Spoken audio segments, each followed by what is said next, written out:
It's Pete from Cheap Homesteading, and today we're going to be working on the Massey 35 engine rebuild. Today we're going to be changing out the wet liners, the pistons, one rod, and this is basically just a in-frame rebuild that I decided to take the engine out because the clutch was so corroded and it was rusty. We just pulled the engine out. But an in-frame rebuild basically means you leave the crank in, you leave your timing gears all intact, but you just kind of remove the pistons, the liners, and kind of freshen up the engine just a little bit. So that's what we're going to be doing today. We're going to be doing the cylinder liner replacement and the pistons and getting all set up. So let's go. So here is the Continental Z134 motor with the big hole in the piston.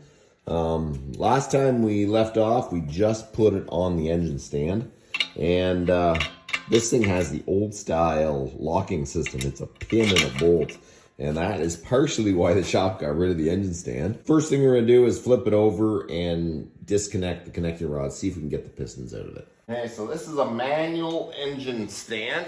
You have to flip it over by hand.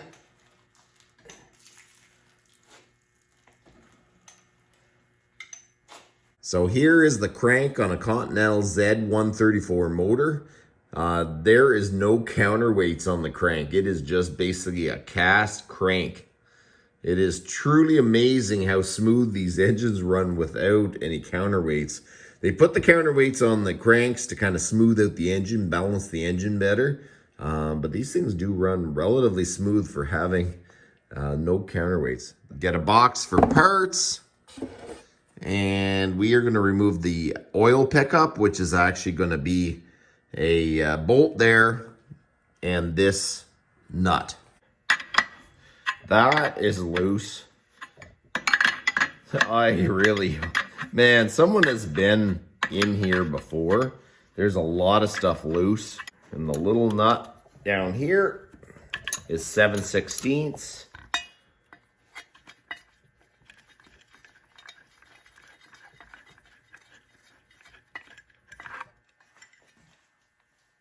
This is the piston that caused the catastrophe, so we're going to try to get this connecting rod unhooked, because that's going to be a hard one to remove.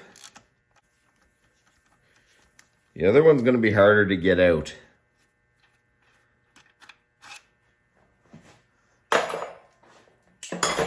Because I can't turn over the motor, it's stuck solid.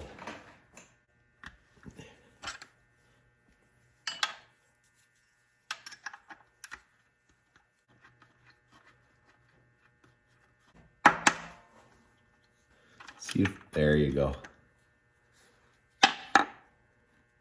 The crank looks good. That's awesome.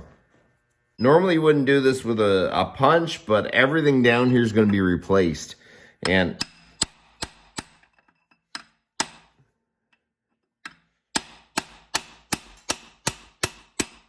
it's stuck.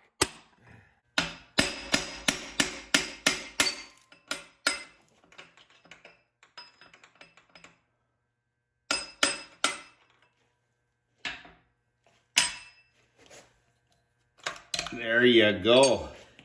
So that is what the piston looks like. She's totally annihilated. I'm glad that I ordered a new, used connecting rod for it anyways. I think that's going to be a whole lot better. We're going to remove the rest of the connecting rods, and there's little metal tabs. You bend this one down, and this is up against the bolt. It keeps it from turning out. This is the era before Loctite for sure. This is how they used to do things. They put wire through the actual main bolt so they won't spin loose.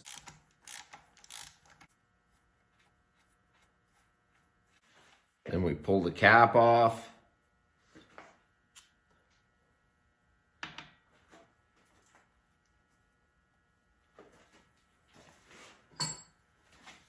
Gonna use just the wooden handle.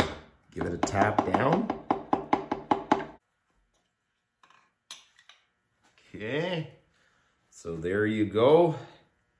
One piston is out. If you look, there's a 1 stamped on there, and there's a 1 stamped on the actual rod. You got to put it where they line up.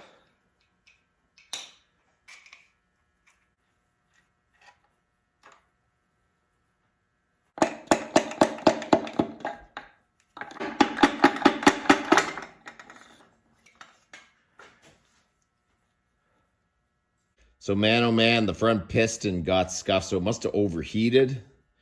It cracked. So I've got like all new pistons in that, but man, that's disconcerting. And look at your connecting rod bearings. They're wore down to the brass. Thank goodness the crank looks good.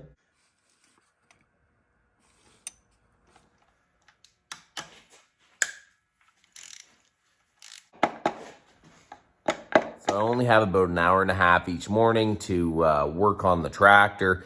So we got the pistons out. I think that's about enough for today. Tomorrow we'll probably try to get the liners and stuff like that. So that's about enough for today. You guys have a good one.